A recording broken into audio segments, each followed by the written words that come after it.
My name is Jeff Ramsey. I'm the new co-owner of Cafe Racer in Seattle. Cafe Racer is a unique spot in Seattle. There's nothing like it. Cafe Racer is a bar, cafe, coffee shop, entertainment venue that caters to the artistically minded, people that love art and music and name it.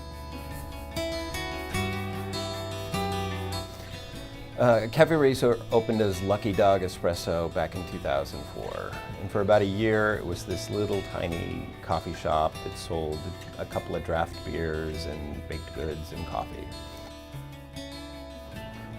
It changed its name to Cafe Racer, and then it expanded beyond the little space, and it started doing music, literary events, art events.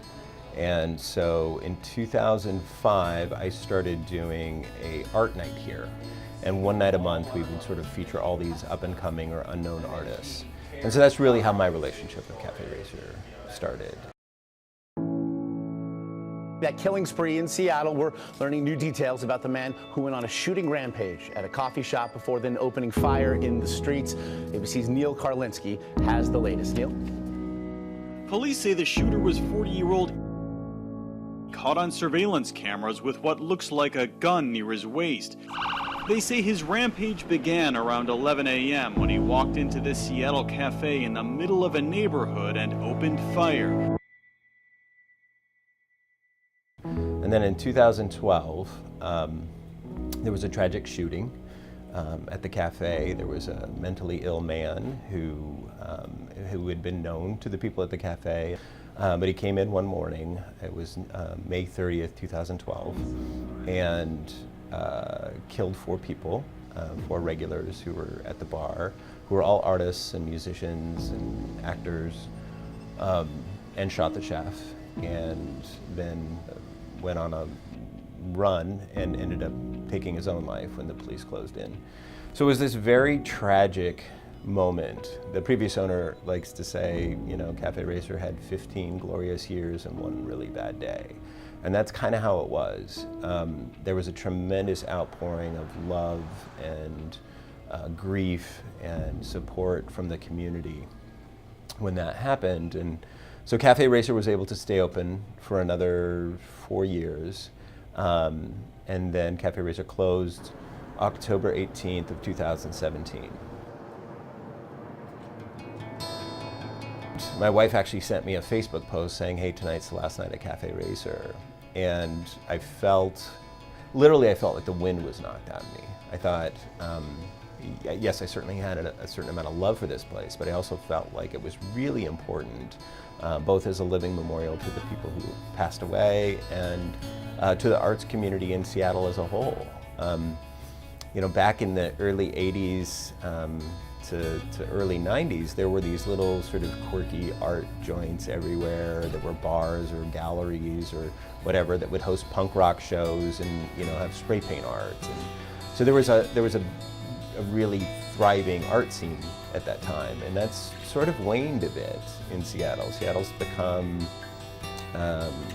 well, economically things have been going extremely well for Seattle, but with that comes some sort of sterility and some scrubbing clean of the dirty corners. And so the dive bar, the real traditional dive bar, not the ones that are created as if they're new, but they're supposed to be old. Those kind of places are all closing in Seattle. And so we felt that it was really important to Seattle, the art community, as a living memorial, to keep the doors open. And then we reopened March 1st of 2018. So we've been here just a little bit over a year right now. So my childhood was always filled with art. I'm a musician. I used to do street art. You know, it wasn't tagging; it was street art. And so it's always been part of my life, and so I've always been connected to that community. And I just felt like for me, and my wife is very similar. She's very passionate about art and giving a voice and a platform for artists. And so yeah, that was a big part of why we bought this place, is just to keep that going. There's a limited number of gallery walls for artists in Seattle, and so while you'll find art in a lot of coffee shops and things like that, we wanted to do something that was, again, more intentional. So we created a gallery space that features local artists every other month, and then in between the local featured artists, we'll do pop-ups. So these are for artists who are maybe have a small collection, don't quite have enough to fill a gallery yet, but they've got 4 or 5 pieces that we find really interesting or exciting. We're part of the University District Art Walk, which is the 3rd Friday of every month. So there's a couple of galleries, and there's a number of the venues like ours that do art as well. So one of the things that Cafe Racer was really known for is the official Bad Art Museum of Art, or the Obama. And it used to be sort of in the main dining and stage area, and it was sort of, packed into little corners and sort of around. And when we reopened, we had this amazing sort of space in the back of the cafe that felt like the new home for the Obama. It was like a way to feature the Obama and give it its own little home.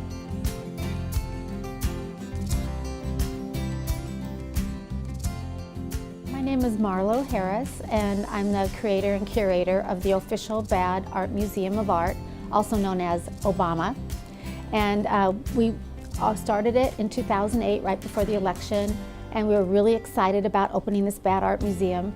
And we didn't plan to call it Obama, but we were so excited about that election that we thought, wouldn't it be fun if we could somehow incorporate that into, and then my husband came up with the great idea, Official Bad Art Museum of Art, and the acronym is Obama. So we call this the Obama Room. But it was originally located downstairs in the cafe. It was the entire front area. And when the new owners took over last year, we moved it up here to the penthouse of Cafe Racer. I've always had a fascination with kitsch and bad art, and when my friend Kurt bought this place 11 years ago, he said, what do I do with this extra room? I'm going to expand. And I said, well, paint it some crazy colors, or do this or that, or put a bad art museum in there. And he said, bad art museum? Okay, you're the new curator.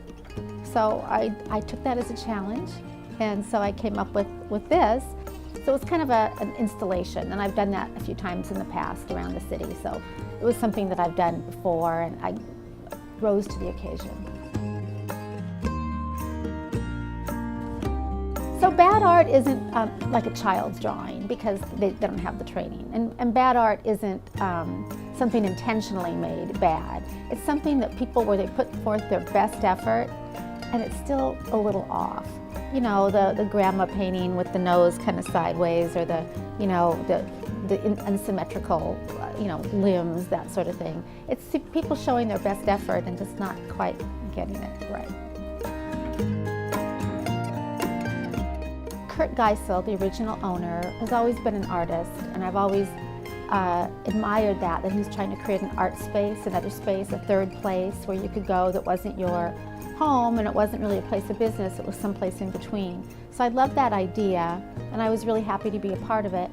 I've never been a minimalist. I've always been an extralist and had too much stuff. Not a hoarder, I'm a collector.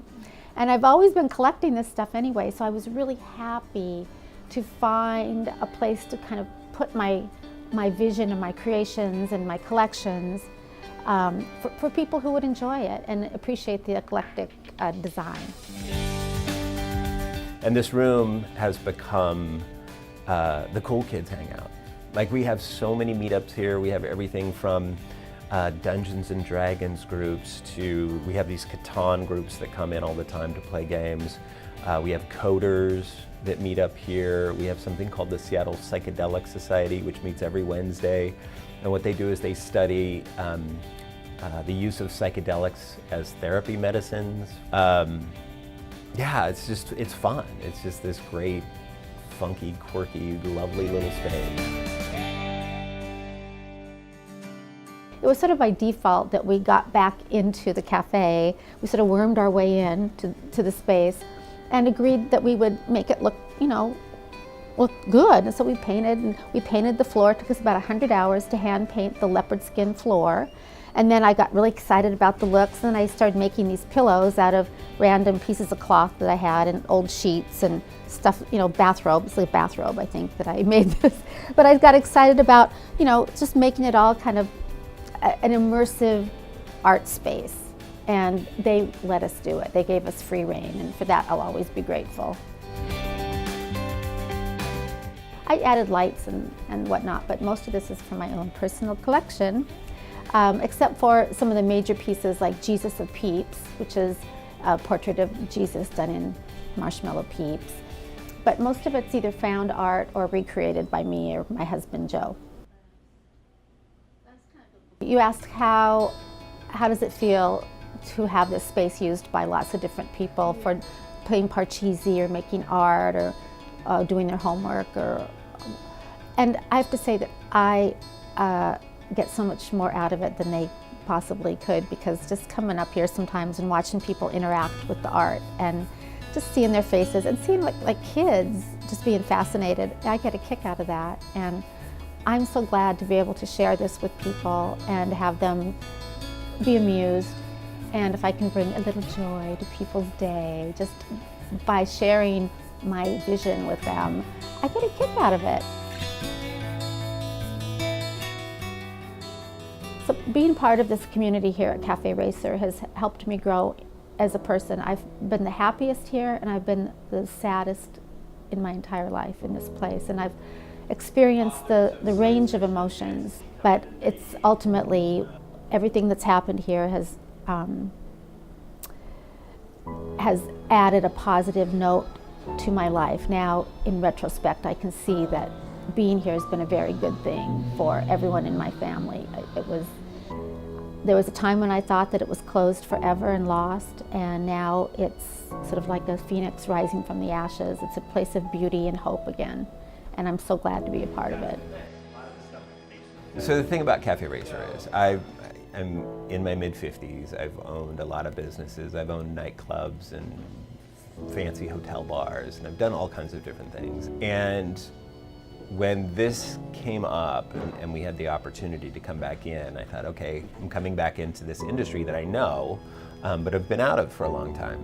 And I have never owned a business like this. This business is so unique. The people that come here, we have the best customers in Seattle. They're just, everybody talks to everybody. But everybody gets along.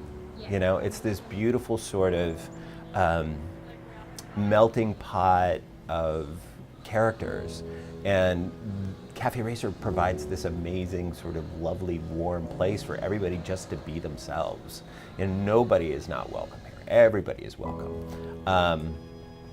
Yeah, it's incredible. I mean, I come to work every day and I'm just happy, I'm just plain happy.